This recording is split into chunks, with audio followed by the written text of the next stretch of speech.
for every RCM direct seller. 2020 இந்த corona சிக்கல்ல 6 மாசம் கடந்து போயிடுச்சு. அதனால கவலை இல்லை நமக்கு. ஏன்னா 2020 ஜனவரியில நீங்க என்ன இலக்கை நிர்ணயிச்சிருந்தீங்களோ, எந்த வெற்றி அடைய நீங்க திட்டமிட்டிருந்தீங்களோ அதுக்கு 6 மாசம் மிச்சம் இருக்கு. நமக்கு எல்லாருக்கும் தெரியும், நவம்பர் மாசம் தான் நம்ம கம்பெனியோட ஆண்டு விழா நடக்கும். அந்த ஒவ்வொரு ஆண்டு விழாலையும் நம்ம எல்லாரையும் பாராட்டுறதுக்கு பெரிய பரிசல் விழா நடத்துவோங்கிறது எல்லாருக்கும் தெரிஞ்ச விஷயம் தான். அப்போ அதுல இருந்து என்ன புரியணுமா, இந்த 3 மாதம் மிக முக்கியமான மாதம். எங்க ஜூலை, ஆகஸ்ட், செப்டம்பர், இது 3 முக்கியமான மாதம். இந்த வருடங்களுக்குள் அச்சீவ் பண்ணக்கூடிய அந்த அங்கீகாரத்தை தான் நம்ம நவம்பர்ல எப்பவும் பெறுவோம். நமக்கு 6 மாசம் கடந்து போனாலும் நமக்கு நிறைய காலம் 3 மாசம் மிச்சம் இருக்கு. அந்த 3 மாசத்துல நம்ம சிறப்பா இதை செய்ய முடியும். அதுதான் என்னோட விருப்பம். Yes sir. तो आज मैं एक स्पेशल टॉपिक पे आपसे बातचीत करना चाहता हूं। मुझे ये अपॉर्चुनिटी मिली आप सब लोगों से बातचीत करने के लिए, तो मैं इस अपॉर्चुनिटी को कैच करना चाहता हूं और बगैर समय गवाए मैं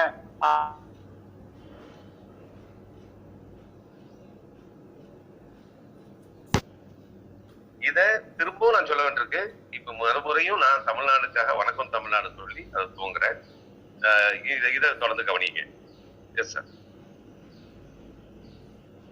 हमारे बिजनेस में एक बहुत इंपॉर्टेंट टॉपिक है जिसको हम कहते हैं फॉलो, और इसे हम लोग क्वेश्चन हैंडलिंग भी कहते हैं। ये हमारा 5th बेसिक पॉइंट है, इस पे आज हम कुछ बात करेंगे।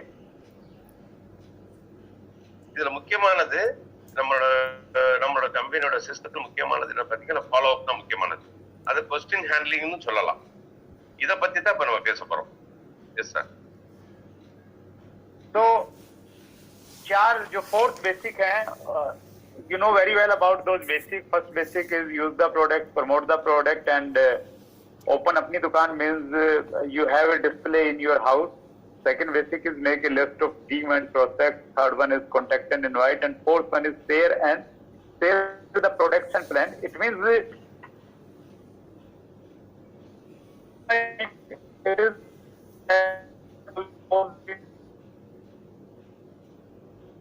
network.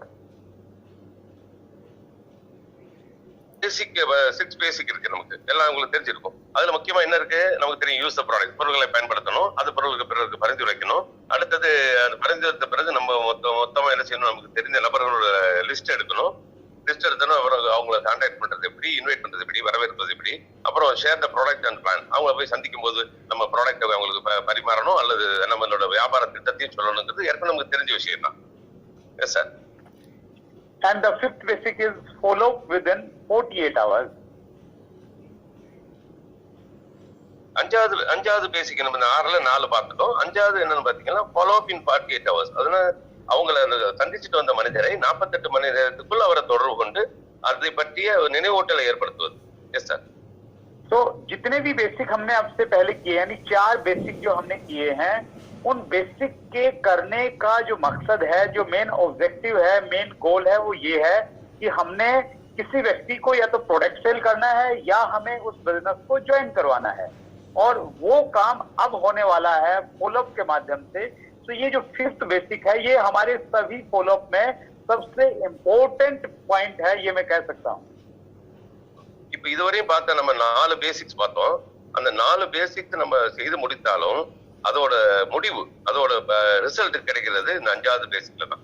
ஏன்னா நம்ம இந்த 4 பேசிக் பண்ணதுக்கு 2 காரணம் தான் இருக்கும். ஒண்ணு என்னது, இந்த பொருளை அவருக்கு விற்பனை செய்யணும், அல்லது இந்த பொருள் விற்பனையில் அவரை நம்ம இணைத்துக் கொள்ளணும் டைரக்ட் செல்லரா. இது 2 தான் நம்ம நோக்கமா இருந்தது. அதனாலதான் 4ஐயும் செஞ்சோம். இந்த 4ம் சாத்தியப்படணும்னா நம்ம இந்த 5வது ஒழுங்கா செஞ்சா மட்டும்தான் இந்த 4ஓட உழைப்பு அது நம்ம சாத்தியமா இருக்கும்। Yes sir. जब आप फॉलोअप की इंपॉर्टेंस आप इस लाइन से समझिए, 10 people join after showing the plan and 90% people join after follow up। यानी जो भी हम लोग काम कर रहे हैं, प्लान हम लोग दिखाते हैं, बहुत फोकस रहते हैं प्लान दिखाने में, प्रोडक्ट शेयर करने में, लेकिन हम लोग फॉलोअप में उतने ज्यादा एक्टिव नहीं है, उतने ज्यादा सीरियस नहीं है। डाटाज ये बता रहे हैं कि प्लान दिखाने से सिर्फ 10% लोग या तो आपका प्रोडक्ट लेंगे या ज्वाइन करेंगे। 90% जो लोग ज्वाइन करते हैं या प्रोडक्ट खरीदते हैं, वो तब करते हैं जब उनसे फॉलो किया जाता है, दोबारा मिला जाता है। அந்த ஃபாலோ அப்போட முக்கியத்துவம் எப்படின்னு பாத்தீங்கன்னா, ஒரு நம்ம எதுக்கு போறோம், பொருளை விற்பதற்காகவோ அல்லது அவரை இணைப்பதற்காகவோ, இது எல்லாமே எப்படி நடக்குது, எந்த ரேஷியோல நடக்குதுங்கிறது ஒரு டேட்டா, அதோட ஒரு ஆராய்ச்சி முடிவு வந்திருக்கு. என்னன்னு பாத்தீங்கன்னா, நீங்கள் சந்திக்கக்கூடிய 100 நம்ம நபர்கள் இல்ல, 10 பேரு நீங்க உங்க பேச்சிலேயோ அல்லது உங்க பேச்சை கேட்டோ அல்லது உங்க பொருளை ரசிச்சோ அல்லது உங்க பிளானை ரசிச்சோ இணைவிறாங்க. ஆனா 90% பேர் இணைவது எப்படின்னா, திரும்ப இந்த தொடர்ச்சி இந்த ஃபாலோ அப்ல தான் இணைறாங்கிறது அது ஒரு ஆராய்ச்சி பூர்வமான நிறுவனம். Yes sir. फॉलोअप को हम लोग फॉलोअप के लिए ये कहता है, रिसर्च ये कहता है कि जब आप किसी व्यक्ति को प्लान दिखाते हैं तो उसके बाद में आपको 5 फॉलोअप तक उसे करना चाहिए। हो सकता है वो व्यक्ति पहले फॉलोअप में आपके साथ में ज्वाइन कर जाए, अगर वो नहीं करता है तो 5 बार आपको उसको कम से कम फॉलो करना है। Yes sir. இந்த ஃபாலோ அப் எப்படி இருக்குன்னா, இந்த ஃபாலோ அப் ஒரு வகைப்படுது. என்ன வகைப்படுதுன்னா, 5 முறை அதை தொடர்ந்து செய்ய வேண்டியது. யாராவது ஒருத்தர் உங்களுக்கு ஏற்கனவே நீங்க முதல் சந்திப்புல இணைந்திருந்தாங்கன்னா அது பரவாயில்ல. ஆனா இணையாதவர்களை, இந்த 90% மக்களை நம்ம சேர்த்து எடுக்கணும்னா அந்த ஃபாலோ அப்பே 5 வகைப்படும். 5 முறை நம்ம செய்தாகணும். Yes sir. First follow up we can do immediately after the plan. जब आप किसी को प्लान दिखाते हैं, आपने प्लान को कंप्लीट किया, कंप्लीट करने के तुरंत बाद आप फॉलोअप के स्टेप को फॉलोअप कर सकते हैं। यानी पहला फॉलोअप मीटिंग के प्लान दिखाने के तुरंत बाद भी किया जा सकता है। Yes sir. இதுல இந்த 5ல முதல் விஷயம் என்னன்னு பாத்தீங்கன்னா, ஃபாலோ அப்போட முதல் அங்கம் என்னன்னு பாத்தீங்கன்னா, நம்ம பிளானை சொல்றோம் ஒருத்தர்கிட்ட அல்லது ப்ராடக்ட் சொல்றோம்.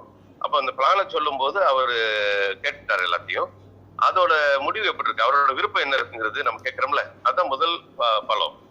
அந்த முதல்ல ஃபாலோ பண்றது இப்படியும் செய்யலாம். இது முதல் துவக்கம். Yes sir. Second follow up can be do with in 48 hours. Plan दिखाने के 48 आवर्स के अंदर अंदर आपका सेकेंड फॉलोअप होना चाहिए। ये 48 आवर्स के पीछे एक बहुत बड़ा लॉजिक है, बहुत बड़ा इसके ऊपर में एक साइंस है। तो आपने कोशिश करना है कि 48 आवर्स के अंदर अंदर आपने सेकेंड फॉलोअप करना है। ரெண்டாவது ஃபாலோ அப் என்னன்னு பாத்தீங்கன்னா, அந்த நீங்க பிளானை சொல்லி அவர்கிட்ட பிளானை சொல்லி வந்ததுல இருந்து 48 மணி நேரத்துக்குள்ளாக அவரை நம்ம ஃபாலோ பண்ணி ஆகணும். 48 மணி நேரத்துக்குள்ளாக ஃபாலோ பண்ணணுங்கிறதுக்கான காரணம் மிகப்பெரிய காரணம். ஏன்னா அது ஒரு சைக்காலஜிக்கலா ஒரு மனிதருக்கு இயல்பா ஏற்படக்கூடிய விஞ்ஞானபூர்வமான ஒரு நிறுவனம் அது. அப்போ 48 மணி நேரத்துக்குள்ள அவரை தொடர்பு கொள்ளணும், நம்ம தொடர்பு கொண்டு ஃபாலோ பண்ணணும். இது ரெண்டாவது follow up. Yes sir. 3 more follow-ups। उसके बाद में 48 आवर्स के बाद में अगर वो व्यक्ति आपका प्रोडक्ट नहीं परचेज कर रहा है या आपके साथ में साइन अप नहीं कर रहा है, तो उसके बाद आपने 3 फॉलोअप और करने हैं। हमेशा याद रखिए, या तो आप किसी व्यक्ति को प्रोडक्ट सेल करके आएंगे, उससे ज्वाइन करवा के आएंगे, या अगली बार उससे कब मिलना है वो अपॉइंटमेंट का डेट और टाइम फिक्स करके आएंगे। दोनों में से एक काम आपने करना है। Yes sir. இப்ப இந்த மூணாவது ஃபாலோ அப் என்னன்னு பாத்தீங்கன்னா, நீங்க 2 ஃபாலோ பண்ணிட்டீங்க, அங்கிருந்து அவர்கிட்ட இருந்து எந்த ரெஸ்பான்ஸ் இல்ல, அவர்கிட்ட இருந்து சரியான பதில் இல்ல அப்படிங்கும் போது நீங்க 3 ஃபாலோ பண்ணணும். ஏன்னா நீங்க பொருளை கொடுத்து வந்திருக்கலாம் அல்லது பிளானை சொல்லிட்டு வந்திருக்கலாம். இத அவரு ஏத்துக்கிட்டாரா இல்லையாங்கிறதுக்காக நீங்க 3 தடவை தொடர்ந்து அதை செய்ய வேண்டியிருக்கு. Yes sir. जब आप फॉलो करने के लिए जाते हैं तो उसके लिए कुछ इंपॉर्टेंट पॉइंट्स हैं, उनको आपको हमेशा फॉलो करना चाहिए। 30 points are very important and the first point is have patience. उतावलापन मत दिखाएं, जल्दबाजी मत कीजिए, पेशेंस के साथ आप फॉलो कीजिए। सामने वाले को अगर डिसीजन वो नहीं ले पा रहा है तो आप पेशेंस रखिए, उसको टाइम दीजिए डिसीजन लेने में। Yes sir. இதுல என்ன முக்கியமானதுன்னா, இப்போ அவர் நமக்கு பொருளை கொடுத்துட்டு வந்தோம் அல்லது பொருளை சொல்லிட்டு வந்துட்டோம் அல்லது பிளானை சொல்லிட்டு வந்துட்டோம், அதுக்கு அவர் சரியான பதில் கொடுக்கல, பொருளை வாங்கல அல்லது இணைவதற்கு தயாராகல, இப்படி ஒரு சூழல்ல தான் இந்த பாயிண்ட்ஸ் எல்லாம் நமக்கு அவசியமா இருக்கு. அதுல முக்கியமான பாயிண்ட், இது நல்லா நினைவுல வச்சுக்கணும். இது முக்கியமான பாயிண்ட் என்னன்னா, முதல்ல பொறுமை அவசியம். அவசரப்படக்கூடாது. நமக்கு தெரிஞ்சிருச்சு, நமக்கு நல்லது தெரிஞ்சிருச்சு, அவரு தெரிஞ்சுக்கணும்னு அவசரப்படக்கூடாது. தெரிஞ்சவங்க நம்மள்ட்ட இணைஞ்சிருப்பாங்க முதல்லயே, அது 10%க்குள்ள வரும். 90% பேருக்கு தான் இப்ப பேசுறோம். அவங்க தெரியலங்கும் போது மிக பொறுமையாகவும் மிக அமைதியாகவும் காத்திருந்து அவருக்கு அது தெளிவா புரிய வைக்கணும். Yes sir. The second point is be enthusiastic. आपने हमेशा जोश में रहना है, आपके अंदर एंथू होना चाहिए। Because there is a quotation about selling. What is selling? Selling is transfer of enthusiasm. आपने अपने एंथू को सामने वाले व्यक्ति में ट्रांसफर करना है. अगर आप ये कर पाए तो आप प्रोडक्ट सेल करने में कामयाब हो जाएंगे, आप सामने वाले व्यक्ति को ज्वाइन करने में कामयाब हो जाएंगे. तो आपका फॉलो अप के टाइम पे एंथुजियास्टिक होना बहुत जरूरी है. Yes sir. இப்ப ரெண்டாவது முக்கியமான பாயிண்ட் என்ன பாத்தீங்கன்னா, பி என்தூசியாஸ்டிக். என்தூசியாஸ்டிக் ஒரு நல்ல மகிழ்ச்சியாகவும் நல்ல கம்பீரமாகவும் இது உங்களோட நம்பிக்கையை வெளிப்படுத்தும் விதமாகவும் இருங்க. ஏன்னா இது ஏற்கனவே நிரூபிக்கப்பட்ட உண்மை, விஞ்ஞான ரீதியாக நிரூபிக்கப்பட்ட உண்மை, நடைமுறை ரீதியாக நிரூபிக்கப்பட்ட உண்மை. ஒரு பொருளை விற்பதோ அல்லது பிறரை நமக்கு நம்மளோட இணைப்பதற்கு என்ன தேவை? நம்மள்கிட்ட உள்ள ஒரு என்தூசியாசம். என்தூசியாசம் என்பது என்னது? நம்மளோட கம்பீரம், நம்மளோட தெளிவு, நம்மளோட கான்பிடன்ஸ், இது எல்லாம் சேர்ந்ததுதான். அப்போ அப்படி இரண்டாவது அந்த கை கொண்டால் மட்டும்தான் அவரை நம்மளை ஏற்றுக்கொள்ள வைக்க முடியும். Yes sir. Do not over commit. जब आप फॉलो अप करेंगे, आप कोशिश करेंगे कि सामने वाला व्यक्ति आपके साथ में जुड़े या आपका प्रोडक्ट ले, तो उस समय आप कोई भी ओवर कमिटमेंट मत कीजिए, कोई भी ऐसी बात मत कीजिए जिसको आप आगे जाके पूरा न कर सकें. बहुत सारे लोग ये प्रॉमिस करते हैं कि मैं आपकी एक लाइन को चलाने वाला हूं, और अक्सर वही लोग ऐसा करते हैं जिनकी एक लेग नहीं चलती. वो दूसरों को कमिट करते हैं कि मैं आपकी एक लेग चलाने वाला हूं, क्योंकि उनकी एक लेग चल रही है, दूसरी लेग में वो संघर्ष कर रहे हैं. That's why they are doing the false commitment. So कभी भी आप कोई भी ऐसी बात मत बोलिए जो आप पूरी नहीं कर सकते हैं. आप ऐसा करके एक व्यक्ति को पंगु बना देते हैं, उस व्यक्ति को लाचार बना देते हैं, डिसेबल बना देते हैं, और उसमें अक्षमता है, लेकिन आपकी उस कमिटमेंट की वजह से वो आपके भरोसे रहता है, फिर झगड़ा होता है और फिर वो बिजनेस को क्विट कर देता है. Yes sir. மூணாவது முக்கியமானது, இதுவும் மிக முக்கியமானது என்ன பாத்தீங்கன்னா, don't over commitment, don't do any over commitment. ஏன்னா இது முதல்ல சரி அவர் கேட்கிறாரு, பல கேள்விகள் உங்களுக்குள்ள வரும், அவர் ஒண்ணு கேட்பாரு, நீங்க ஒண்ணு சொல்லுவீங்க, இதை புரிய வைக்கிறதுக்காக. அந்த நேரத்துல பொறுமையற்று அல்லது நியாயமற்று நீங்க என்ன செய்யுங்க, நடக்க முடியாத ஒரு சாத்தியமில்லாத ஒரு விஷயத்த கூட அங்க ஒரு கமிட்மெண்டா கொடுத்துறாதீங்க. வாக்குகளை கொடுத்து விடாதீங்க. செய்ய முடியாத வாக்குகளை, நம்ம சிஸ்டம், ஆர்சிஎம் சிஸ்டம் தர முடியாத வாக்குகளை நீங்க கொடுத்துறாதீங்க தயவுசெய்து. இப்படி நிறைய பேர் கொடுக்கும்போது தான் என்ன செய்யறாங்க, உதாரணத்துக்கு என்னன்னா, நீங்க ஒரு இதுல என்ட்ரி போட்டுருங்க, நான் ஒரு லைனை நான் பாத்துக்கிறேன், ஒரு லைனை நீங்க பாத்துக்கிறேங்க. இப்படி ஒரு லைனை நான் பாத்துக்கிறேன், ஒரு லைனை நீங்க பாத்துக்கிறேன் சொல்லக்கூடிய ஆட்கள் எப்படிப்பட்ட ஆட்கள்னா, அவருக்கு ஒத்தலைனை கூட பார்க்க வசதி வக்கில்லாத ஒருத்தர் தான் இதை செய்யறாருங்கிறது அர்த்தம். ஏன்னா இந்த ஆர்சிஎம் பிசினஸ் என்பது அந்த இன்னொருத்தருக்கு வழிகாட்டுறதுக்கான அந்த பிசினஸ் என்ன ஒழிய அவர் அரவணைச்சி தூக்கி செல்றதுக்கான விஷயம் தான் தவிர, ஒரு பக்கம் செய்யறேன் இன்னொரு பக்கம் செய்யறேங்க சொல்லும் போதே இது உதாரணம் தான். இந்த மாதிரி பல தவறான வாக்குறுதிகளை கொடுத்துட வேணாம். அதனால நேர்மையாக செய்யறது தான் அவசியம். நேர்மையா செய்யும் போதுதான் அவங்க வந்துடுறாங்க. இல்லைன்னா இந்த மாதிரி தவறான வாக்குகளை கொடுக்கும் போது என்ன ஆகுது, அவங்க சேதாரம் ஆயிடுறாங்க, அவங்க நம்ம பிசினஸ் மேலேயே வெறுப்பாயிடுறாங்க, நம்ம ஆர்சி மேலே வெறுப்பாயிடுறாங்க, நம்ம மேலேயும் கோபம் ஆயிடுறாங்க. மொத்தமா அவங்கள ஒரு முடக்க நிலைக்கு தள்ளப்படுற ஒரு சூழ்நிலை உருவாயிடும். Yes sir. நாலாவது பாயிண்ட், முக்கியமான பாயிண்ட் என்னன்னு பாத்தீங்கன்னா, எந்த ஒரு இல்லாத ஒரு விஷயத்தையும் பேசாதீங்க, மிகையான எதையும் பேசாதீங்க. பொருளை பத்தி பேசுங்க, பொருள்ல என்ன உண்மை இருக்கோ அந்த உண்மையை மட்டும் பேசுங்க. அந்த நேரத்துல அவருக்கு அதை கொடுக்கணும், அவர் வாங்கணுங்கிறதுக்காக நீங்க பொருள்ல இல்லாத தன்மையை கூட உயர்த்தி பேசுறாதீங்க. அந்த நேர்மை இங்க நாலாவதுல இந்த நேர்மை தான் முக்கியம். முதல்ல சேர்ப்பதிலும் நேர்மை முக்கியம், பொருளை பிறருக்கு கொடுப்பதிலும் நேர்மை முக்கியம். இந்த நேர்மையை மட்டும் கடைப்பிடிங்க, நேர்மையா இருங்க. Yes sir. அடுத்தது அஞ்சாவது முக்கியமானது என்னன்னு பாத்தீங்கன்னா, இந்த ஓப்பன் எண்டட் கொஸ்டின் அப்படின்னா என்ன தெரியுமா, அந்த எதிரில் இருக்க மனிதர்கிட்ட அவருக்கு பதில் சொல்ல வாய்ப்பே முழுமையா கொடுக்காது. ஏன்னா அவர் இன்னும் புரியவே இல்லாத ஒருத்தட்ட போய் இவர் ரெண்டு உதாரணம். ஒரு உதாரணம் என்னன்னா, இந்த பிளானை சொல்லி முடிச்சுட்டேன், உங்களுக்கு இந்த பிளான் பிடிச்சிருக்கா இல்லையா அப்படின்னு சில பேர் கேட்கறாங்க. அவருக்கு வாய்ப்பு என்ன கிடைச்சிருக்கு, பிடிச்சிருக்குன்னு சொல்ல வாய்ப்பு இருக்கு, பிடிக்கலன்னு சொல்ல வாய்ப்பு இருக்கு. அப்போ இது நல்லா இருக்கா இல்லையான்னு கேட்கறாங்க சில பேர். இது நல்லா இருக்குன்னு சொல்ல வாய்ப்பு இருக்கு, நல்லா இல்லைன்னு சொல்ல வாய்ப்பு இருக்கு. அதனால இது ஒரு முட்டு சந்தில நிக்கிற மாதிரி ஒரு கேள்வி. இந்த மாதிரி கேள்விகளை முதல்ல தவிர்த்துருக்கு. எந்த மாதிரி கேள்விகளை கேட்கணும்னா, அந்த கேள்விகள் அவங்களை இதை சிந்திச்சு இதுல இணைவதற்கான வாய்ப்புக்கான பதில வரக்கூடிய கேள்வியா மட்டுமே இருக்கணும். Yes sir. இப்ப அடுத்தது என்ன பாத்தீங்கன்னா, டோன்ட் பி எமோஷனல். எமோஷனல்ங்கிறது உணர்ச்சி வசப்படாதீங்க, அப்படி பதறாதீங்க. ஏன்னா இப்ப நான் அவனை நம்பி வந்துட்டேன், நான் நல்லதா சொல்றேன், அவன் கேட்க மாட்டேங்கிறான், இப்ப நான் அவனை நம்புனேன், அவன் சேருவான்னு சொல்லிட்டு இந்த மாதிரி பதறாதீங்க. ஏன்னா அவருக்கான சூழல், அவருக்கான முடிவுகள், அவருக்கு உரிமை இருக்கு. சொல்ல வேண்டியது உங்க கடமை. நீங்க உங்களுக்கு கொடுக்கப்பட்ட கடப்பாடு என்னன்னு பாத்தீங்கன்னா, இந்த நல்ல செய்தியை இது பொருளை வாங்குவதையோ அல்லது இணைந்து பொருளை விற்பதையோ ரெண்டு பெரிய வாய்ப்பை நீங்க கொடுக்கறது தான் உங்களுக்கு கொடுக்கப்பட்ட கடமை. நீங்க உங்க செயலை சிறப்பா செஞ்சாலே நீங்க இயற்கையிட்ட ஒப்படைச்சிருங்க. அதை இயற்கை பார்த்துக்கோங்க. நீங்க நேர்மையா செஞ்சா இதுல நேர்மையான ஏன்னா நீங்க செய்யற தொழில் நேர்மையானது. அப்ப நீங்க செய்யற செயலும் நேர்மையா இருக்கணும். அந்த நேர்மையான தொழிலே நேர்மையான செயல்ல செஞ்சா உண்மையிலே அதுக்கான பலன் கிடைக்குங்கிறது இயற்கையோட நியதி. அதை விட்டுட்டு நீ உணர்ச்சி வசப்பட்டு எந்த நேரத்திலேயே நான் சொன்னோனே அவன் கேட்கணும், சொன்னோனே சேரணுங்கிற ஒரு ஒரு கோபத்தன்மையோ ஒரு பதட்டத்தன்மையோ உருவாக்காது. S sir. பாத்தீங்கன்னா டோன்ட் ஆர்கியூ. வாக்குவாதம் பண்ணாதீங்க. அவங்கள்ட்ட போய் எதிராளிகிட்ட வாக்குவாதம் பண்ணாது. உங்களுக்கு கொடுக்கப்பட்ட கடமை என்னது? அந்த நபர் எவரை சந்திக்க போறீங்களோ அந்த நபருக்கு வாழ்க்கையில அற்புதமான வளத்தை கொடுக்கறதுதான் நீங்க போறீங்க. என்னது? நல்ல பொருளை கொடுத்து ஆரோக்கியத்தை கொடுக்க போறீங்க, அல்லது நல்ல வாய்ப்பை கொடுத்து அவரை இணைச்சு அவருக்கு வருமான வாய்ப்பை கொடுக்க போறீங்க. இந்த ரெண்டு நல்ல செயல் செய்ய போற உங்களுக்கு எடுப்பதும் எடுக்க வேண்டாம் முடிவு பண்ணது அவரோட கடமை, அவரோட உரிமை. அவர் கேட்கிற கேள்வி எல்லாமே தவறா இருக்கும், நம்ம கோவம் வர மாதிரி இருக்கும். ஏன்னா நீங்க புரிஞ்சது அவங்க புரிஞ்சிருக்க மாட்டாங்க. நீங்க ஏற்கனவே நீங்க என்ன நினைச்சீங்களோ அதான் அவங்க அந்த நிலைமையில தான் அவங்க இருப்பாங்க. இன்னைக்கு நீங்க ரெண்டையுமே புரிஞ்சுக்கிட்டு போய் சொல்றீங்க.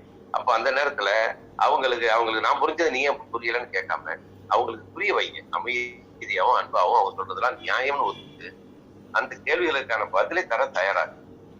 Yes sir.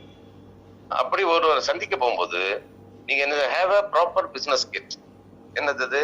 சரியான வியாபார ஒரு பெட்டியை நீங்க கொண்டு போகணும். அது என்னது? ஒரு ப்ரொஃபஷனல் செய்யற மாதிரி. உங்கள்கிட்ட எல்லா ப்ராடக்ட்டும் வாயில மட்டும் சொல்லக்கூடாது, படம் மட்டும் காட்டக்கூடாது. அப்போ பொருளும் நம்மள்ட்ட இருக்கணும். அந்த பொருள் மட்டும் இருந்தா பார்த்தாது, பொருளுக்கான தகவலுக்கான நம்ம புக்லெட்ஸ் எல்லாம் கொண்டு போகணும். புக்லெட்ஸ், பேனா, பேப்பர். அங்க போய் ஒரு பேனா கேட்கக்கூடாது, அங்க போய் ஒரு பேப்பர் தாங்கன்னு கேட்கக்கூடாது. நீங்க இதில் முழுமையான ஈடுபாடு கொண்ட ஒரு மனிதர், இது மிகவும் நேசிக்கக்கூடிய மனிதர் என்பதை நீங்க அங்க போய் சேரும் போதே அங்க உணர வைக்கணும். அப்போ ஒரு ப்ரொஃபஷனலா போகும்போது தான் இதோட அவங்க எதிராளி உங்களை உணர்வதற்கும் உங்களை நம்புவதற்கும் வாய்ப்பு கிடைக்கும். Yes sir. இப்போ இது பார்த்தீங்கன்னா இது முக்கியமானது. என்னன்னா அடுத்த கட்டம், நீங்க இதெல்லாம் சரியா செஞ்சு அவர்கிட்ட பேசும்போது அங்கேருந்து வரக்கூடிய பதில்கள் இருக்குல்ல, அந்த பதில்களை நம்ம எப்படி கையாளுறதுக்கான முக்கியமான தொடர்ச்சியா நமக்கு வரக்கூடிய பதில்கள். அதுல முக்கியமான பதில் என்ன பாத்தீங்கன்னா, ஐ டோன்ட் ஹேவ் மணி. என்கிட்ட காசு இல்லம்பாங்க. எப்படின்னா, நீங்க சொன்ன பொருள்லாம் எனக்கு பிடிச்சிருக்கு, ஆனா அதை வாங்குறதுக்கு கிட்ட காசு இல்லை.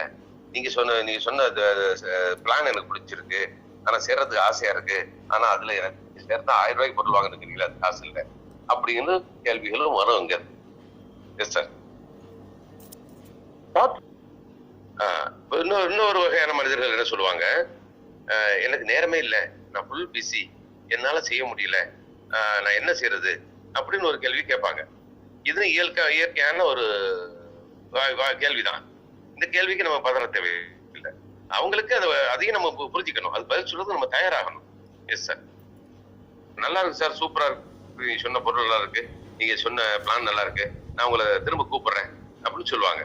இப்படி ஒரு வாய்ப்பு வரும் மக்களோட மனநிலையில. இது ஒரு வாய்ப்பு. அப்படிங்கும்போது நீங்க நம்பிக்கிட்டு வந்துடாதீங்க. அப்படி சொல்லும் போது அவங்க கண்டிப்பா உங்களை கூப்பிட போறது இல்லைங்கிறத முடிப்பாங்க. Yes sir. இன்னொரு வகையான மக்கள் சொல்லுவாங்க, இது ப்ராடக்ட்ல ரொம்ப விலை அதிகமா இருக்கும்பாங்க. ஏன்னா நீங்க என்னதான் கம்பேரிசன் சொல்லி வெளி மார்க்கெட்ல அவங்க இதுவரை வாங்கிட்டு இருக்க பொருளோட விலையோட இது கம்மி, தரம் இது நல்லதுன்னு என்ன சொன்னாலும் இப்படி சொல்லக்கூடிய மக்களும் இருக்காங்க இங்க. Yes sir. இன்னொரு வகையான மக்கள் சொல்லுவாங்க, இதெல்லாம் சரிதான், ஆனா நான் விற்க முடியாது, நான் போய் மக்களை பார்த்து இதை சொல்லி எனக்கு புரிய வைக்க முடியாதுன்னு சொல்லுவாங்க. இப்படி கேட்கப்பட்ட பதில்களும் உங்களுக்கு வரும். இப்ப இது வந்த எல்லா பதில்களுக்கும் நீங்க எந்த கவலையும் படாதீங்க. Yes sir. அடுத்த வகையான மனிதர்கள் கேட்பாங்க, இன்னொரு சில மனிதர்கள் கேட்பாங்க, ஓஹோ இது என்ன ப்ரிப்பரேட்டரி ஸ்கீமா, அல்லது பைனான்சியல் ஸ்கீமா, அல்லது இது ஒரு ஏமாத்திட்டு ஓடக்கூடிய கம்பெனியா? ஏன்னா அவங்களுக்கு இதுவரையும் நெட்வொர்க்கை பத்தி கேள்விப்பட்ட தகவலை மனசுக்குள்ள வச்சுட்டு அவங்க கேட்கிற ஸ்டைலே பயங்கரமா இருக்கும், எரிச்சல் வர மாதிரி இருக்கும், அலட்சியமா ஒரு திருட்டு பயில பாக்குற மாதிரி இருக்கும் அப்படின்னு கேட்பாங்க. அப்பவும் கவலைப்படாதீங்க. Yes sir.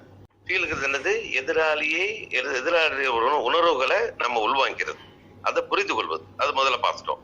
அடுத்தது ஃபெல்ட் என்பது என்னன்னா, அவர் சொல்றாரு, உதாரணத்துக்கு பதில் சொல்றாருல்ல, என்கிட்ட பைசா இல்லை, என்கிட்ட காசு இல்லை, எனக்கு நேரம் இல்லை, இந்த மாதிரி இதெல்லாம் வரும். இந்த கொஸ்டின்ஸ் அப்படித்தான் வரும். அப்போ என்கிட்ட காசு இல்லை அப்படின்னு சொல்றது, என்கிட்டையும் காசு இல்லாம நேரடியா உங்கள்ட்ட காசு இருக்காதா, நீங்க அவசரமா இருந்தா என்ன செய்யறது, நேரடியா அவரை தாக்கக்கூடாது. அப்ப என்ன சொல்லணும், இதே மாதிரி தான் நானும் இந்த விஷயத்த எனக்கு ஒரு அப்ளைன் சொல்லும் போது என்கிட்ட இப்ப 1000 ரூபாய் காசு இல்லைன்ட்ட. ஏன்னா 1000 ரூபாய் பெரிய விஷயமா இருந்த சூழல் எனக்கு அது. அப்ப அவர்கிட்ட நான் சொன்னேன். அப்ப அவர் எனக்கு சொன்னாரு, சார் இது ஒரு பெரிய வாய்ப்பு உங்களுக்கு கிடைக்குது. இந்த 1000 ரூபாய்க்கு உங்களுக்கு வெறும் காசு இல்ல, இதுக்கு இதுக்கு நல்ல பொருள்களை விலை குறைவா தான் வாங்க போறீங்க. அப்படி வாங்கக்கூடிய பொருள்களுக்கு ஒரு 1000 ரூபாய் ரெடி பண்றதுக்கு உங்களுக்கு முடியலங்கிறதுல, ஒருவேளை உங்க வீட்டுல ஒரு அவசர யாருக்கா உடம்பு சரியில்லை, ஏதாவது அடிபட்டுருச்சு, அந்த மாதிரி சூழல்ல இந்த காசு இல்லாட்டி என்ன செய்வீங்க அப்படின்னு ஒரு கேள்வி கேட்டாரு. அந்த கேள்வி கேட்ட பார்த்தா நான் யோசிச்சு பார்த்தேன். ஆமா, இப்ப நம்மகிட்ட காசு இல்ல, அப்படி ஒரு சூழல் நமக்கு ஏற்பட்டா நம்ம என்ன செய்வோம்? யாராவது நம்ம சேமிப்புல இருக்கிற பணத்தை எடுத்து பயன்படுத்துவோம், அல்லது யார்கிட்ட கடன் வாங்கியாவது அது செய்வோம். அப்போ இது ஒரு நல்ல வாய்ப்பு தானே, இதே செய்யக்கூடாதுன்னு நான் நினைச்சேன் சார். அது செஞ்சதுனாலதான் சார் இன்னைக்கு நான் இவ்வளவு வருமானம் பெறேன், இன்னைக்கு எனக்கு இவ்வளவு நல்ல பொருள் கிடைக்குது, இன்னைக்கு எனக்கு சமூகத்துல ஒரு நல்ல அந்தஸ்து கிடைக்குது, இப்படி சொல்லி பழக்கணும். அப்போ அவர் நம்ம குறை சொல்லவே இல்லை. நான் குற்றமுள்ளவன் குறை உள்ளவனாய் இருந்தேன் ஒருவர் சொல்லும் போது, நான் இன்னைக்கு நிறைவுள்ளவனாய் மாறிவிட்டேன். அந்த நிறைய அவங்கள மாத்ததான் பாக்குறேங்கிறது அவர்கிட்ட மறைமுகமா உணர்ந்து பேசுறது. இதே மாதிரி நேர விஷயத்தை பேசும்போது, எனக்கு நேரமே இல்லைன்னு சொல்லும்போது, ஏன் உங்களுக்கு என்ன இவ்வளவு பெரிய பிசினஸ் தந்திருக்கிறேன், உங்களுக்கு நேரம் இல்லையா அப்படின்னு அவர்கிட்ட சொல்லக்கூடாது. அப்படி சொல்ற ஆள்கிட்ட என்ன சொல்லணும்? இதே வார்த்தையை தான் சார் நீங்க சொல்றது சரி சார், இதே வார்த்தையை தான் நானும் சொன்னேன், எனக்கு இது முதல் சொன்னவர்கிட்ட. ஆனா அவர் ஒரு கேள்வி கேட்டாரு, ஏங்க நீங்க செய்யற வேலையை செய்யுங்க, உங்க வேலையை விட்டுட்டு இது ஒரு புது வேலையை எடுக்க சொல்லலையேன்னா உங்களுக்கு ஒரு நாள்ல ஒரு 2 மணி நேரம் ஒதுக்க முடியாதா? இவ்வளவு பெரிய எதிர்கால வாய்ப்புக்காக ஒரு 2 மணி நேரம் ஒதுக்க முடியாதா அப்படின்னு கேட்டாரு. அப்ப யோசிச்சு பார்த்தேன், நம்ம ஏதோ வேலையெல்லாம் விட்டு வந்து எத்தனையோ பொழுதுபோக்குறதுக்கும் வீணாவும் நேரத்தை செலவிடுறோம், அதுல 2 மணி நேரம் ஏன் செலவிடக்கூடாதுன்னு ஒரு எண்ணம் வந்தது. அப்படி இந்த எண்ணம் வந்த உடனே சரின்னு ஒத்துக்கிட்டு நான் இறங்குனதுனாலதான் இன்னைக்கு இவ்வளவு பெரிய சாதனைகளை உருவாக்குனேன். அந்த சாதனை உங்களுக்கும் நான் வாய்ப்பை தர விரும்புறேங்கிறத அவரை மறைமுகமா வளர்க்கணும். அப்போ எந்த ஒரு கேள்வி வந்தாலும், முதல்ல சொல்லக்கூடிய எந்த கேள்விக்கு வந்தாலும் இந்த 3 விஷயங்கள்ல கவனமா இருக்கணும். ஒண்ணு ஃபீல் என்பது எதிராளிகளோட உணர்வுகளை புரிந்து கொள்வது. 2வது நாம் உணர்ந்த நாம் உணர்ந்த விஷயத்தை அவருக்கு நாம் உணர்ந்த செய்தியாக மட்டுமே சொல்வது. நான் உணர்ந்துட்டேன் நீனு கேள்றான்னு சொல்லிட்டு அவரை சொல்லக்கூடாது. உணர்ந்த செய்தியாக மட்டுமே அவர்கிட்ட சொல்றது. அதை சொன்ன பிறகு அதுல கண்டுபிடித்த தகவலையும், அதனால் நான் இதுவா இருக்கிறேங்கிற தகவலையும் சேர்த்து அவருக்கு கொடுக்கும் போது அவரு இயல்பா உங்க மேல நெருக்கமா வருவாரு. நீ உங்களை ஒரு தூரமான மனிதரா பார்க்காம உங்களுக்கு மிக நெருக்கமான மனிதரா பார்ப்பாரு. அல்லது இந்த மனுஷன் நம்ம நிலைமையில தான் இருந்திருக்கிறாரு, இன்னைக்கு இவ்வளவு விவசாயிட்டாரு, நம்மளும் இவர் சொல்றதை கேட்டா நல்லா ஆகலாம் அப்படிங்கிற ஒரு எண்ணத்துக்கு வருவார். Yes sir. இதை போக இதெல்லாம் தாண்டி முக்கியமான விஷயம், நீங்க சொல்றத ஒருவேளை இதெல்லாம் நீங்க கரெக்டா ஹேண்டில் பண்ணி அவர் இணைந்தாலும், அவர் இணைந்து என்ன செய்வாரோ அதோட அவர் பிரம்மாண்டமா செய்யக்கூடிய வாய்ப்பு எங்க வருது பாத்தீங்கன்னா, நம்ம டேட்டாஸ்னா தகவல்கள், நம்மளோட அத்தாட்சிகள். நம்ம உலகம் முழுக்க நெட்வொர்க் மார்க்கெட்டிங் எவ்வளவு வல்லமை வாய்ந்ததாக கருதப்படுது. இந்தியாவில் அது ஏன் இன்னும் கருதப்படல, ஆனா கருதப்படாத ஒரு வகையில நல்லதுதான். நமக்கு தான் பெரிய வாய்ப்பு இருக்கு.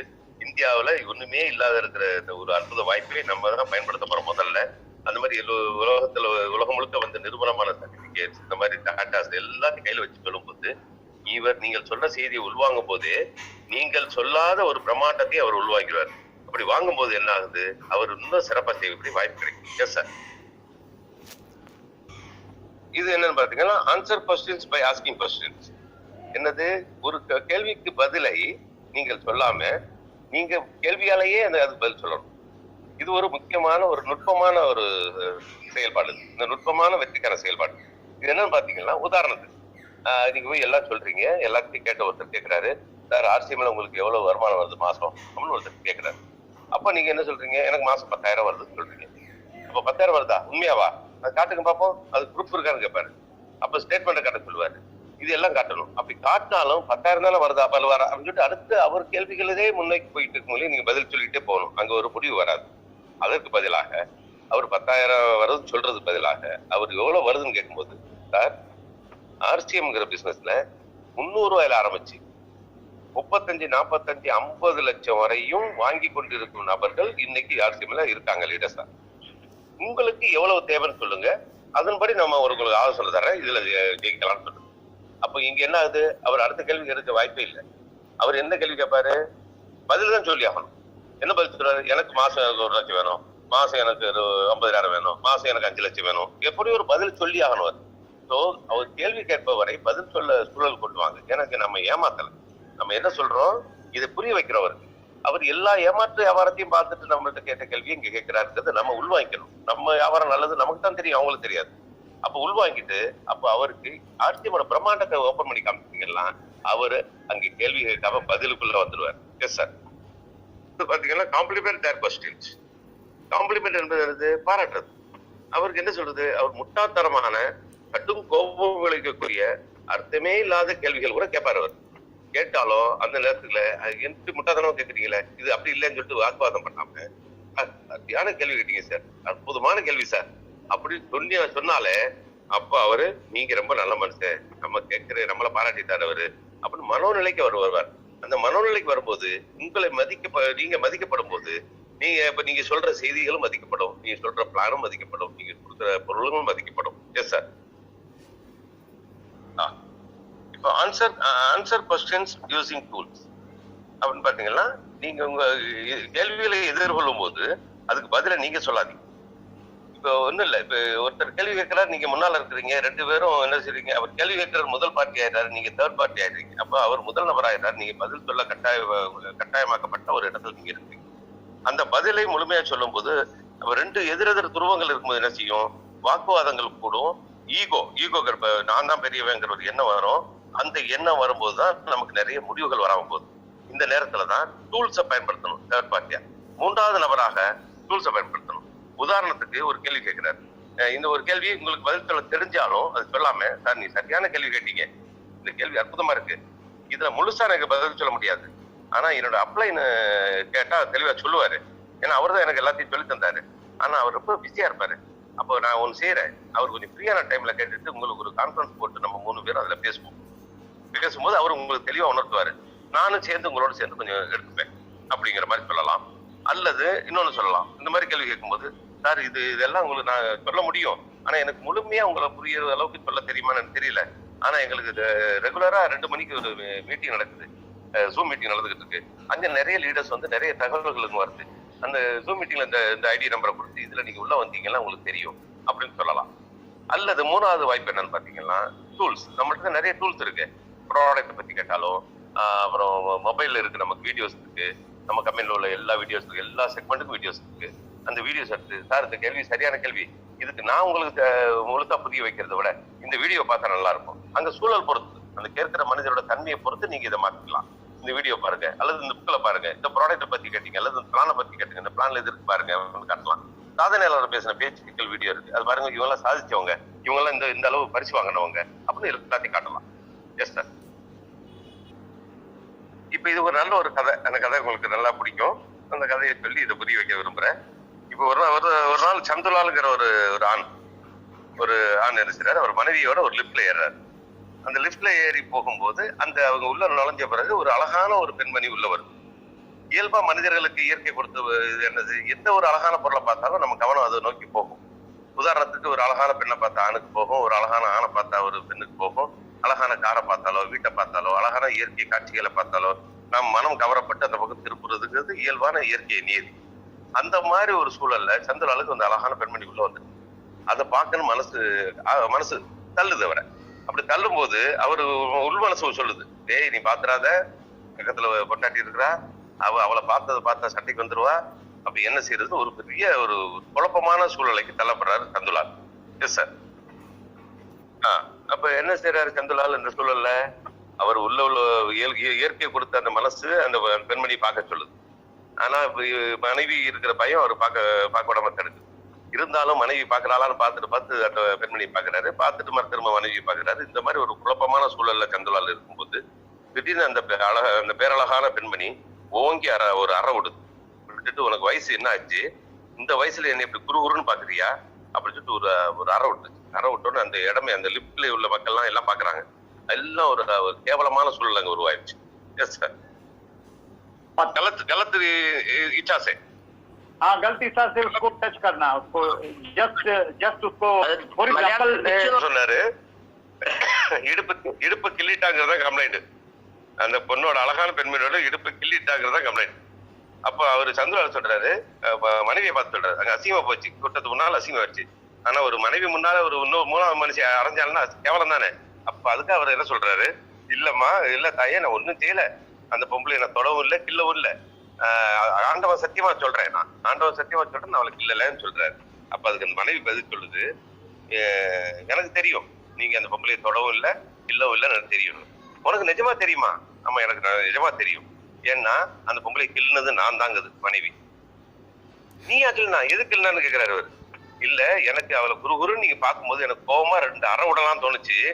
அப்ப நீ அதனால நான் கிள்னேன். அப்ப அறையை நீனே விட்டுருக்கலாமேன்னு கேட்கிறாரு அவரு.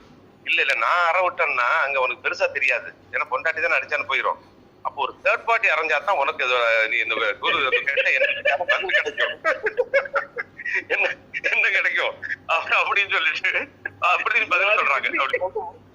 அப்படி சொல்லும் போதுதான் இப்ப என்ன ஆகுது, இப்ப இதுல கதை உங்களுக்கு கரெக்டா நான் முதல்ல சொன்ன சப்ஜெக்டுக்கு பொருந்தும். ஏன்னா இந்த தேர்ட் பார்ட்டி எவ்வளவு எஃபெக்ட் ஆனது, தேர்ட் பார்ட்டி மூலமாக புரிய வைக்கிறதுக்கு எவ்வளவு ஆழமான ஒரு தாக்குதலை ஏற்படுத்துக்கிறதுக்கு நல்ல உதாரணம். Great sir, carry on sir. என்ன புரிஞ்சுக்கிறோம், நம்ம பிசினஸ்ல யாரு தேர்ட் பார்ட்டி? நம்மளோட அப்ளைன் தேர்ட் பார்ட்டி, நம்மளோட டூல்ஸ் புத்தகங்கள் இருக்கிற டாக்குமெண்ட்ஸ் எல்லாம் தேர்ட் பார்ட்டி, நம்மளோட வீடியோஸ் தேர்ட் பார்ட்டி, நம்மளோட ஜூம் மீட்டிங் தேர்ட் பார்ட்டி. அப்ப எப்படி தந்துலாலுக்கு புரியுதோ அந்த மாதிரி நம்ம யாரெல்லாம் அணுக போறோமோ. ஆனா நான் யாரையுமே மெம்பர் ஆக்க முடியாது, எனக்கு என்னால அந்த தகுதி இல்லை எனக்கு, அல்லது முடியாதுங்கிற நம்பிக்கையில பேசுவாங்க. அப்பவும் கவலைப்படாதீங்க. எஸ் சார், தொகையான கூட்டம் சொல்லும், சரி நீங்க சொன்னதெல்லாம் சரி, ஆனா இந்த மாதிரி விஷயங்கள்ல எனக்கு விருப்பமே இல்லை, எனக்கு டைம், எனக்கு விருப்பம் இல்லைங்க, விட்டுருங்க அப்படின்னு ஒரு கூட்டம் சொல்லும். அதுக்கு கவலைப்படாதீங்க. Yes sir. இன்னொரு வகையான இருக்காங்க. ஓஹோ இதுதானா, இந்த அரசியல் பிசினஸ் நான் 1995 பண்ணிட்டேனேம்பாங்க. என்கிட்டே பல பேர் சொல்லிருக்காங்க, நான் 1995 பண்ணிட்டேன், அது சரியில்லை நான் விட்டுட்டேம்பாங்க. ஐயோ கம்பெனி 2000 தானே ஆரம்பிச்சது, எப்படியா 95 பண்ணுவேன்? நான் பண்ணிட்டேங்க, உங்களுக்கு 2000 தான் தெரியும். இப்படி என்கிட்ட ஆர்கியூ பண்ண ஆளுகள் இருக்காங்க. ஸோ இந்த மாதிரி வாக்குவாதம் பண்ணக்கூடிய ஆட்களோ இதெல்லாம் பேசக்கூடிய ஆட்களும் வருவாங்க. இவங்க எல்லாத்தையும் சமாளிக்கிறது தான் feel found sir. Feel felt found formula, அப்படி ஒரு ஃபார்முலா இருக்கு. அப்ப என்னது? உணருங்கள், உணருங்கள், அதை பயன்படுத்தி மகிழுங்கள், அப்புறம் அதை கண்டுபிடிங்க, அந்த முழுமையா கண்டுபிடிங்க. இந்த 3 நடந்தால் நீங்க இவங்க எல்லாத்தையும் சமாளிச்சிட முடியும். Yes sir. சார் இப்ப முதல்ல பார்த்தோம்ல, அந்த மாதிரி கேள்விகள் வரும்போது அதை நம்ம கையாள்வதற்கான முக்கியமான டெக்னிக்ஸ் இருக்கு. அதுல மிக முக்கியமான டெக்னிக் தான் ஃபீல் ஃபெல்ட் ஃபவுண்ட். அதை பத்தி பார்வையால உணர்ந்துக்கிறங்க, அப்புறம் அதை கண்டுபிடிங்க, அதை உள்ள பயன்படுத்தி அதை உணர்ந்துக்கிறங்க. அடுத்தது நீங்க அதை கண்டுபிடிச்சிட்டு சொல்லுங்க. Yes sir. सामने वाला कुछ भी बोल सर, आपका आवाज बीच में कट गया था, मैं बोल रहा हूँ, अगर गलत है तो बताइए। ओके हाँ प्लीज। எதிராளி உங்களை சொல்லுவாங்க. இந்த டெக்னிக்கை நீங்க இந்த முதல்ல குறிப்பிட்ட அத்தனை பதில்களுக்கும் நீங்க பயன்படுத்தலாம். உதாரணத்துக்கு என்னன்னு பாத்தீங்கன்னா, ஒருத்தர் சொல்றாரு எனக்கு ஆள்களை சேர்க்க முடியாது அப்படிங்கிறாரு. கரெக்டா சொல்லிட்டீங்க, சரியா சொன்னீங்க சார், அப்படி சொல்லுங்க அவர்கிட்ட. ஏன் உங்களுக்கு இத்தனை பேர் தெரியுமே, சேர்க்க முடியாதான்னு ஆர்கியூ பண்ணாதீங்க.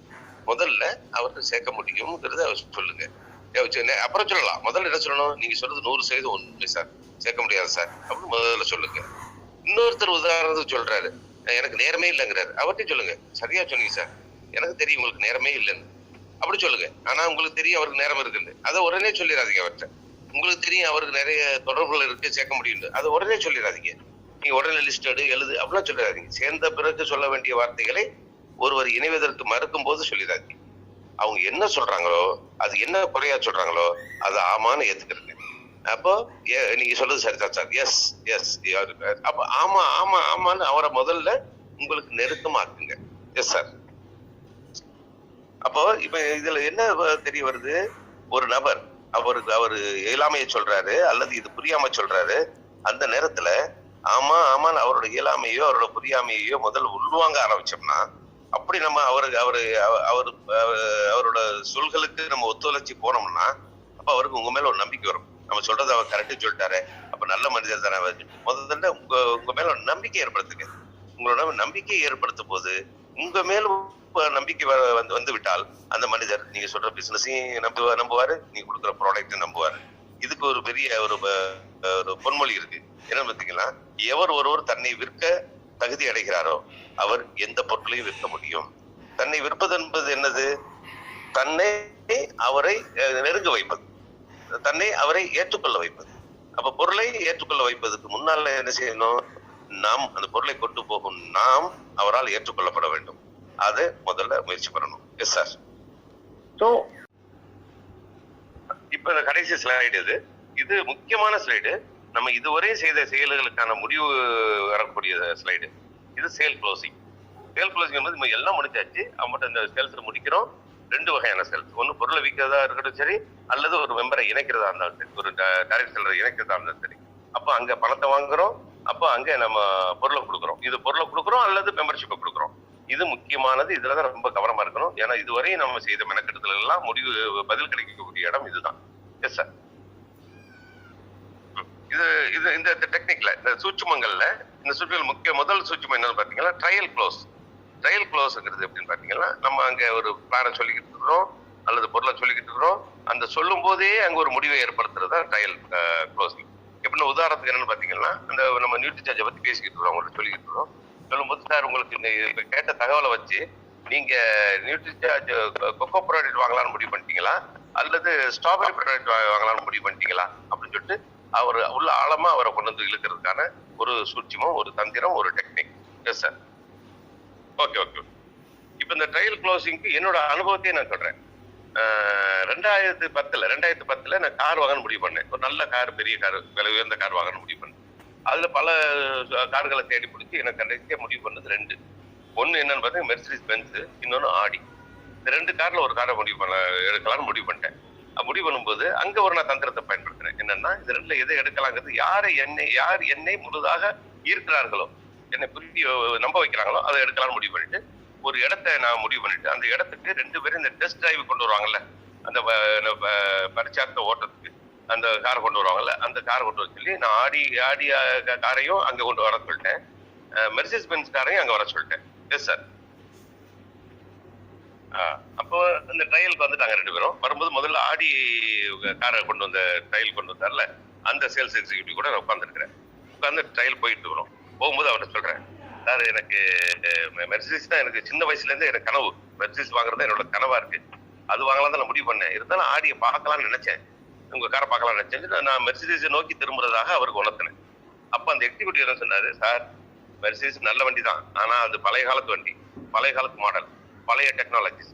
இப்ப எங்க ஆடி என்பது நவீன வசதிகள் உள்ள நவீன டெக்னாலஜி உள்ள ஒரு அற்புதமான காருங்கிறத பத்தி அவர் சொல்லி என்னையே கன்வின்ஸ் பண்ண முயற்சி பண்ணார். அது முடிஞ்சவொன்னு நான் அடுத்து மெர்சிடிஸ் சேல்ஸ் எக்ஸிக்யூட்டிவ் கூட நான் கார்ல போற மெர்சிடிஸ்ல சார் மெர்சிடிஸ் எனக்கு பிடிச்சிருந்தாலும் எனக்கு இப்ப ஆடியை பத்தி பார்க்கும்போது எனக்கு தெரியுது. நான் ஒரு தந்திரத்தை பயன்படுத்தினேன். இந்த 2ல பார்கெயின் பண்றதுக்கா 2த்தையும் ஒரு பார்கெயின் பண்றதுக்கான தந்திரத்தை பயன்படுத்தும் போது என்னாச்சு, எனக்கு ஆடி தான் இப்ப லேட்டஸ்ட் மாடலா இருக்கு, லேட்டஸ்ட் டெக்னாலஜி இருக்கு, நல்ல வசதிகள் இருக்குன்னு இவர்கிட்ட சொன்னேன். இது பழைய காலத்து மாடல், பழைய விஷயங்கள் சொன்னேன். அப்பதான் அவர் ஒரு அந்த ட்ரையல் க்ளோசிங் தந்திரத்தை பயன்படுத்தினார். Yes sir. மர்சிடிஸ் வாலா இறங்கி வந்து மெர்சிடிஸ் எக்ஸிக்யூட்டிவ் பேசிக்கிட்டு நிக்கிறேன். இன்னும் காருக்குள்ள ஏறலன்னா அவர் பேசிக்கிட்டு இருந்த கதையெல்லாம் பேசிக்கிட்டு இருக்கும்போது அவர் என்ன சொல்றாரு, அவர் என்ன செஞ்சாரு, ஆடிதான் டெக்னாலஜில நல்லா இருக்கு எல்லாம் சொன்ன கதை அதெல்லாம் விட்டுட்டு இந்த ட்ரையல் க்ளோசிங் டெக்னிக்கை பயன்படுத்தினார். என்னன்னா, சார் நீ சொன்னதெல்லாம் சரிதான் சார், ஆனா எங்க காரோட கலர் எப்படி இருக்குன்னு கேட்டார். கலர் நல்லா இருக்குன்னு சொன்னேன்.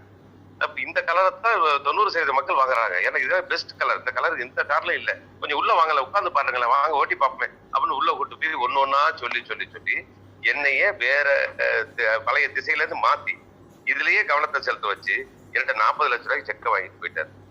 அப்பதான் நான் புரிஞ்சுக்கிட்டு இந்த ட்ரையல் க்ளோஸ் டெக்னிக் எவ்வளவு ஒரு சிறப்பானதுன்னு.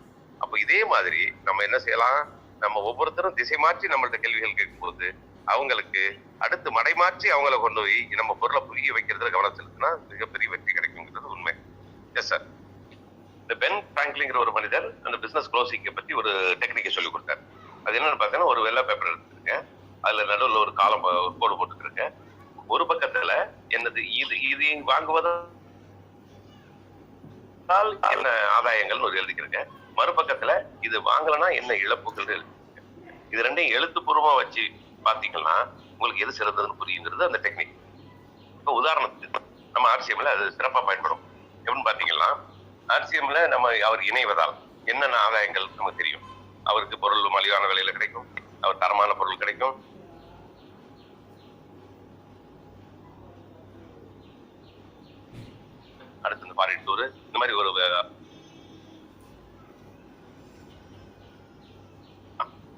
என்ன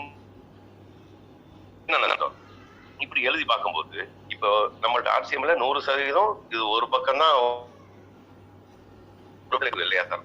ஏன்னா அவர் சேரலனாலும் சேர்ந்தாலும் எந்த இழப்பும் கிடையாது, லாபம் மட்டும்தான். சேர்ந்தா தான் லாபமாச்சு. சேரலன்னா அவர்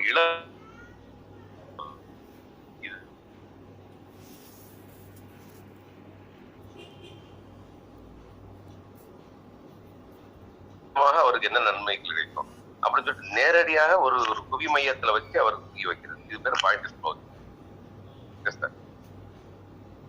கண்டிஷனல் க்ளோசிங். கண்டிஷனல்னா ஒரு ஒப்பந்தம் போட்டு நம்ம முடிக்கிறோம். அதை என்ன பாத்தீங்கன்னா, சார் இந்த பொருளை பத்தி உழவு சொல்லிட்டேன், இன்னும் உங்களுக்கு நம்பிக்கையில கொஞ்சம் குறைவு இருந்தா இந்த பொருளை வாங்கி பயன்படுத்தி பாருங்க, பிடிக்கலன்னா ஒன்னும் கவலைப்படாதீங்க, நான் அந்த பொருளை வாங்கிட்டு நான் காசை திரும்ப கொடுத்துட்றேன் அப்படிங்கிறத ஒரு ஊர்ஜிதமான நம்பிக்கையை கொடுக்குற ஒரு அக்ரிமெண்ட் க்ளோசிங். Yes sir. இப்ப கடைசியானது பாத்தீங்கன்னா, don't miss the opportunity close. இப்ப இந்த வாய்ப்பை தவற விட்டு விடாதீர்கள். போனால் கிடைக்காது, பொழுதுபட்டால் விடியாது, நம்ம சொல்லுவோம்ல ஊர்ல அது மாதிரி. Don't miss the opportunity close அப்படின்னு என்ன? இப்ப நமக்கு அது ரொம்ப பயன்படும். நம்மகிட்ட நிறைய ஆஃபர்ஸ் இது மாதிரிலாம் வந்துருக்குல்ல, அதை வச்சு பயன்படும். இப்போ சார் இப்ப இணைஞ்சிங்கன்னா, இப்ப இணைஞ்சா இந்த நன்மைகள்லாம் உங்களுக்கு கிடைக்கும், இந்த லாபங்கள்லாம் உங்களுக்கு கிடைக்கும்.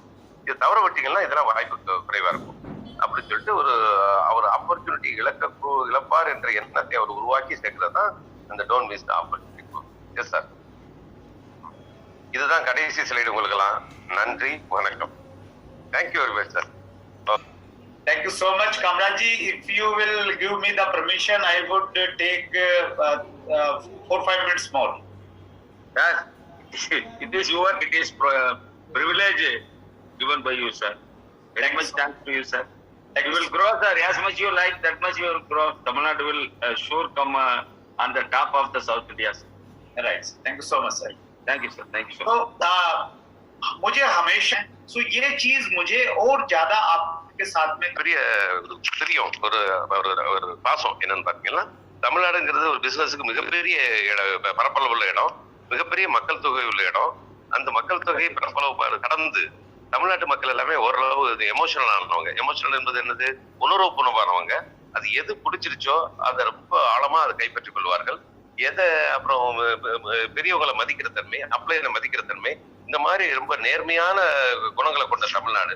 அதனால எனக்கு எப்பவுமே தமிழ்நாட்டு மேல மிகப்பெரிய ஆர்வம். Yes sir. இப்படி வாய்ப்புள்ள இந்த தமிழ்நாட்டுல நம்ம இந்த பிசினஸ் பெருசாக்கணும்னா எப்படி இருக்கணும்?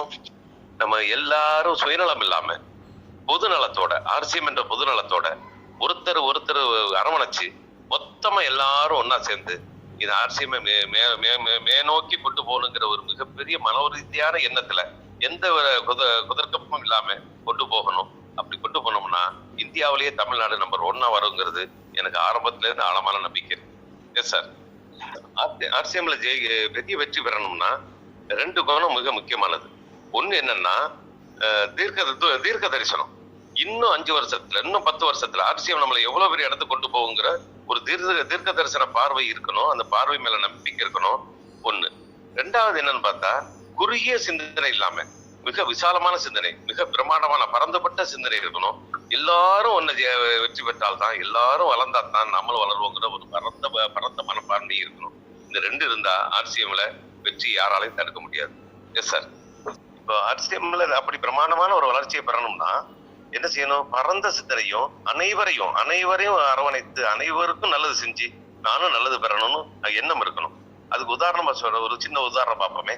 ஒருத்தர் ஒரு விவசாயி கடவுள்கிட்ட வேண்டுறாரு, கடவுளே மழை பெய்யணும், என் நிலத்துல மட்டும் பெய்யணும், பக்கத்துல யாரு நிலத்துக்கும் மழை பெய்யக்கூடாது அப்படின்னு ஒருத்தர் வேண்டுனார்னா கடவுளுக்கு கோபம் வந்தா என்ன நடக்கும்? மழை பெய்யும், எல்லா நிலத்திலயும் மழை பெய்யும், அவர் நிலத்துல மழையே இருக்காது. இதை இன்னொரு விவசாயி நினைக்கிறாரு, ஏன் கடவுளே மழை பெய்யணும், எல்லா நிலமும் நல்லா இருக்கணும், என் நிலமும் நல்லா இருக்கணும் அப்படின்னு நினைக்கிறாரு. அப்ப அங்க கடவுள் தாராளமா அவருக்கு சேர்த்து மழையை பொழிக்க வைப்பார். அதனால இப்ப என்னன்னு பார்த்தா, அந்த பரந்த சிந்தனையும் நல்ல எண்ணமும் இருந்தா மட்டும்தான் நம்ம வெற்றி பெறுவோம். இல்லைன்னா குறுகிய சிந்தனையும் குறுகிய மனப்பான்மையும் எனக்கு மட்டும்தான் மரியாதை வேணும், எனக்கு மட்டும்தான் பெருமை வேணும், எனக்கு மட்டும்தான் பணம் வேணும், எனக்கு மட்டும்தான் டீம் இருக்கணும், இப்படி நினைச்சா என்ன ஆகும்? கடைசியில எனக்குங்கிற சொன்ன அந்த மனிதர்கள் அந்த மரியாதையிலையும் இருக்க மாட்டாங்க, அந்த டீமும் இருக்காது, அந்த பணமும் காணாம போயிடும். இது இயல்பான ஒரு நியதி. அது ஆர்சிஎம்ல முக்கியமான நியதி. அப்போ என்ன செய்யணும்? பறந்துபட்ட ஒரு சிந்தனை உள்ள ஒரு மனிதனா, எல்லாரையும் அரவணைச்சு எல்லாரும் நல்லா இருக்கணும், நானும் நல்லா இருக்கணும்னு நினைக்கக்கூடிய ஒரு சிந்தனை உள்ள ஒரு மனிதர் தான் மிகப்பெரிய உயரத்துக்கு போக முடியும். ஆர்சிஎம் எல்லாம் தர தயாரா இருக்கு. ஆனா அதை வாங்குறதுக்கான தகுதியை நம்ம வளர்த்துக்கணும். Yes sir. Number 1. Yes, thank you. அப்போ தமிழ்நாடு மிக சிறப்பாக ரஞ்சித் சார் என்ற ஒரு இளம் அனைத்து தகுதியும் வாய்ந்த ஒரு தளபதியின் கீழே பெரிய வளர்ச்சி பெற்றுக்கிட்டு இருக்கு. மிக்க நன்றியை நான் சொல்லிக்கொள்ள விரும்புறேன் ஜேபி சாருக்கு. ஏன்னா இப்பேற்பட்ட ஒரு லீடரை எங்களுக்கு அளித்ததற்காக. விரைவில் டைரமண்ட் ஆகக்கூடிய தகுதி அனைத்தும் உள்ளது. மிக பொறுமை, மிக அமைதி, மிக நேர்மை, எல்லாத்தையும் அரவணைத்து செல்லும் பண்பு, ஆழமான அறிவு, எல்லாத்தையும் ஆர்சிஎம் புரியும் தன்மை எல்லாம் இருக்கிறதுனால விரைவில் அந்த தமிழ்நாடு இந்தியாவில் நம்பர் 1 வருங்கிறது மிகப்பெரிய மாற்ற முடியாத நம்பிக்கை எனக்கு இருக்கு. மிக்க நன்றி. Yes sir. நான் சார் எப்பவுமே கூட இருந்தாருன்னா எனக்கு ரொம்ப இலகுவா இருக்கு. எந்த கவலையும் இல்லை எனக்கு. ஏன்னா எல்லா செய்திகளும் ஒழுங்கா பரிமாறப்படுது. உங்களுக்கு ரொம்ப நன்றி. நீங்க ஒரு நல்ல ஒரு நேர்மையான மனிதன். அதை விட எனக்கு தமிழை கற்றுக் கொடுக்கறதுல மிக ஆர்வமுள்ள மனிதன். இப்ப சாத்விக் சுரேந்திரபான்ஸ்ல நான் இன்டர்வியூ பண்ணும்போது கூட நிறைய தமிழ் வார்த்தைகளை பயன்படுத்துறேன். ஏன்னா எல்லாம் நீங்க கற்றுக் கொடுக்க முயற்சிக்கிறது தான். அதனால எல்லாத்துக்கும் நன்றி. நாசருக்கு மிக நன்றி. மிச்ச எல்லா தமிழ்நாடு லீடர்ஸ்க்கு நன்றி. வாழ்த்துக்கள். நன்றி. வணக்கம். வாழ்த்துக்கள். Thank you very much sir. Thank you very much. Thank you very much diamond G. வாழ்த்துக்கள் சார். நண்பர்களே, மிக அற்புதமான செஷன். 100வது நாள், அதாவது 100 நாள் கூட்டத்தினுடைய ஒட்டுமொத்த மகிழ்ச்சியை நாம இன்னைக்கு அனுபவிச்சிட்டோம். சுரேந்திரபான்ஸ் சிம்பிள் அண்ட் ஹம்பிள். இன்னும் சொல்ல போனா சாதாரண, அதாவது பேஸ், அடிப்படை படிக்கட்டுகள், ஸ்டெப்ஸ் என்னங்கிறது அருமையா சொல்லி கொடுத்தாரு. எப்படி ஒரு ஆளை இன்டர்வியூ பண்ணி எப்படி அவரை ஆர்சிஎம் குள்ள கொண்டு வரணும். இந்த நியூ ஜாயினிங் மஸ்ட் நண்பர்களே. New PUC must. நியூ நமக்கு depots must to grow Tamil Nadu. அது மட்டும் இல்ல, new home store, new product corner நிறைய நமக்கு வேணும். நியூ டைமண்ட் கிளப் நிறைய வேணும். இது நமக்கு மிகப்பெரிய ஹெல்ப். டைமண்ட் சாருடைய மிகப்பெரிய பிரசன்டேஷன் இது. எல்லாருமே அவருக்கு என்ன செய்ய முடியும்? நம்ம ஒரு நல்ல நன்றி சொல்லிடலாம். நல்ல தம்ஸ் அப் பண்ணி தேங்க்ஸ் சொல்லிடலாம்.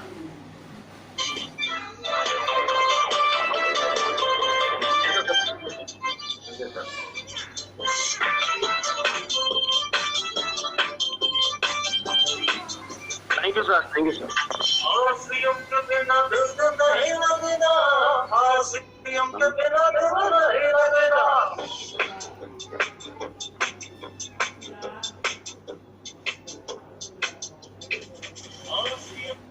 நண்பர்களே, இந்த ஒரு அற்புதமான அக்கேஷன் நமக்கு கிடைச்ச ஒரு மிகப்பெரிய வாய்ப்பு.